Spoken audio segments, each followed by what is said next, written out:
कहते हैं भारत में आगमन। कौन किसका आगमन? आर्यों का भारत में आगमन। आर्यों का भारत में क्या है? आगमन। तो आगमन के विषय में हम जानते हैं, बोलिए आगमन के विषय में क्या जानते हैं? तो आर्यों का जो आगमन है 1500 ईस्वी पूर्व कुछ पहले हुआ था। कितना पहले? 1500 ईस्वी पूर्व कुछ पहले हुआ था। लेकिन इनके आगमन का कोई स्पष्ट और कोई ठोस पुरातात्विक प्रमाण नहीं मिलता है। ठीक है ना? बताने के लिए लोग बता देता है कि 1500 ईस्वी पूर्व है, लेकिन इसका कोई ठोस प्रमाणिक नहीं मिलता है। अब देखिए इसके संबंध में हम देखते हैं मूल निवास के बारे में। किस चीज़ के बारे में? मूल निवास के बारे में। वहाँ रख दीजिए। मूल निवास के बारे में पढ़ते हैं। मूल निवास ये कहाँ के थे? मूल निवास ये कहाँ थे? तो अधिकांश विद्वानों का यह मत है कि आर्य जो है मूल रूप से मध्य एशिया के थे। कहाँ के थे मेरे दोस्त? मध्य एशिया के। मध्य एशिया के है समझ में? ये मध्य एशिया के थे। कितना? तो अधिकांश विद्वानों का मत था कि ये मध्य एशिया के निवासी थे। लेकिन पश्चिमोत्तर भारत में देखा जाए तो प्राप्त हथियारों से यह निष्कर्ष निकाला जाता है कि आरंभिक आर्यों का निवास पूर्वी अफगानिस्तान, कहाँ? पूर्वी अफगानिस्तान और पंजाब में तथा पश्चिमी उत्तर प्रदेश के सीमावर्ती भूभाग में था। ठीक है, इतना आपको याद रहना चाहिए। पंजाब में तथा पश्चिमी उत्तर प्रदेश के सीमावर्ती भूभागों में था। ठीक है, लेकिन इतना सा संतुष्टि नहीं होता है। तो मूल निवास के बारे में कहता है अनेक राइटर का अनेकों मतभेद है। वही कहता है कि मध्य एशिया से है, तो प्रोफेसर मैक्स मूलर कहते हैं, प्रोफेसर मैक्स मूलर कहते हैं, मैक्स मूलर ये कहते हैं कि जो आर्य आए थे मध्य एशिया से आए थे। कहाँ से? मध्य एशिया से। ठीक है, और लेकिन फिर दूसरा देखिए दयानंद जो सरस्वती है, दयानंद सरस्वती कहते हैं कि नहीं, दयानंद सरस्वती कहते हैं ना जी, ये जो आए थे तिब्बत से आए थे। कहाँ से? तिब्बत से। देखिए दोनों में मतभेद हो गया।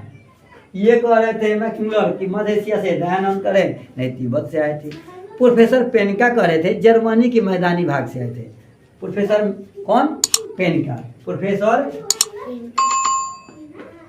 पेनिका, पेनिका होंगे, पेनिका होंगे, पिनक का बोल दिए होंगे कि नहीं भाई जर्मनी के मैदानी भाग से आए।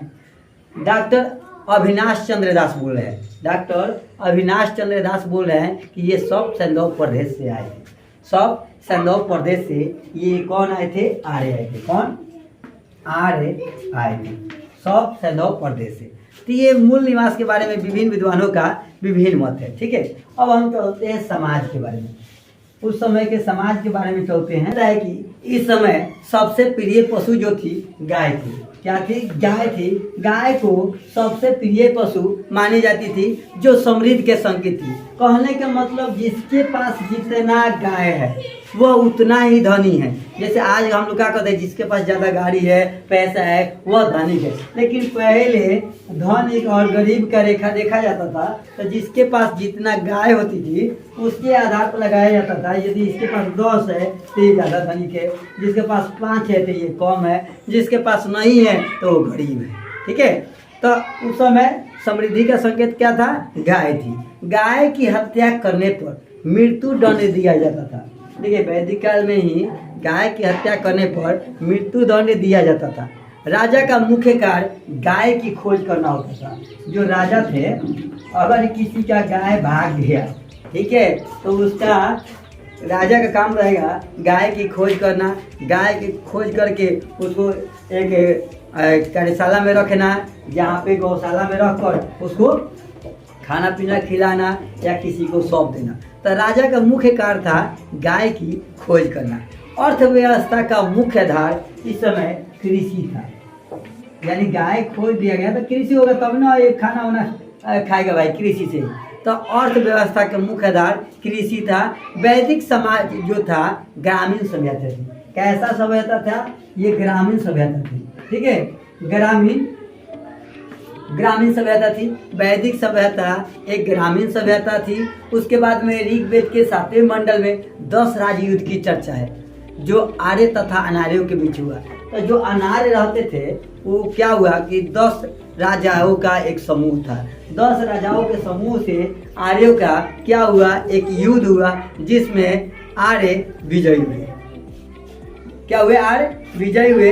आर्यों का कबीला भरत था। आर्यों का कबीला क्या था, भरत था। तो ये लोग क्या किए, जो मान लीजिए भरत के कबीला के मतलब क्या हुआ कि 10 गो आदमी है, उसमें से बरियार जो मजबूत है उन लोगों को निकाल कर एक समूह में कर दिया गया था। तो उसी को क्या कहते थे, आर्यों का कबीला भरत था।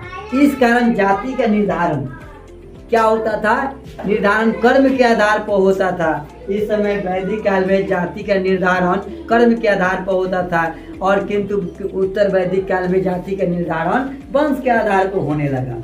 कहने का मतलब देखिए, वैदिक समाज में आप जैसा काम कर रहे हैं उसके आधार पे आपको पंडित कहा जाएगा, शूद्र कहा जाएगा, वैश्य कहा जाएगा।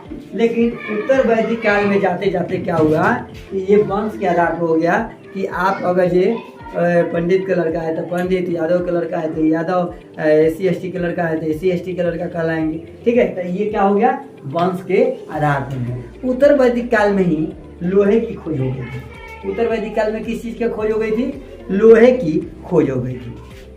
अब चलते हैं समाज के बारे में पढ़ते हैं कि हमारे वैदिक काल में समाज कितने तरह के हैं।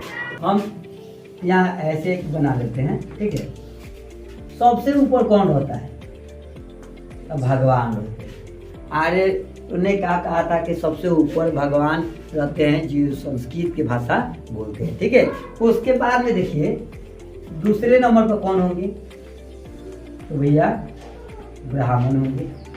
कौन होंगे, ब्राह्मण होंगे। तो तीसरे नंबर पे कौन होंगे भैया बताइए, क्षत्रिय हो जाएंगे। कौन हो जाएंगे, क्षत्रिय हो जाएंगे। चौथे नंबर पे कौन हो जाएंगे, अब वैश्य हो जाएंगे। कौन हो जाएंगे, वैश्य हो जाएंगे। और 5वें नंबर पे क्या हो जाएंगे, शूद्र। सबसे ऊपर कौन रहेगा, तो भगवान।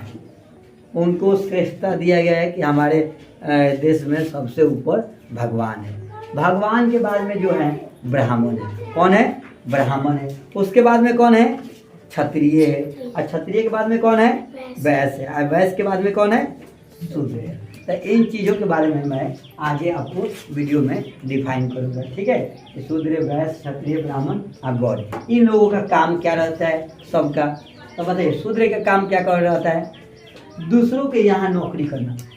शूद्र का क्या काम रहता है, दूसरों के यहाँ नौकरी करना। वैश्य का काम क्या होता है, बिजनेस। क्या रहता है, व्यापार का काम रहता है। और क्षत्रिय का काम रहता है, लड़ाई का काम रहता है। ब्राह्मण का क्या काम होता है, उपदेश देना होता है। और भगवान का काम होता है सभी लोगों को देख रेख करना, सभी जीवों को देख रेख करना। लेकिन सभी जीव को नहीं करते हैं लोग, जीव के बलि के नाम पर सब जीव को काटते हैं। ठीक है, और भगवान देख नहीं पाते, खुद इन्हीं के नाम पर लोग काटता है, लेकिन ये कुछ नहीं कर पाते। ठीक है, चलिए आगे वीडियो में हम डिफाइन करते हैं। बंद करते हैं।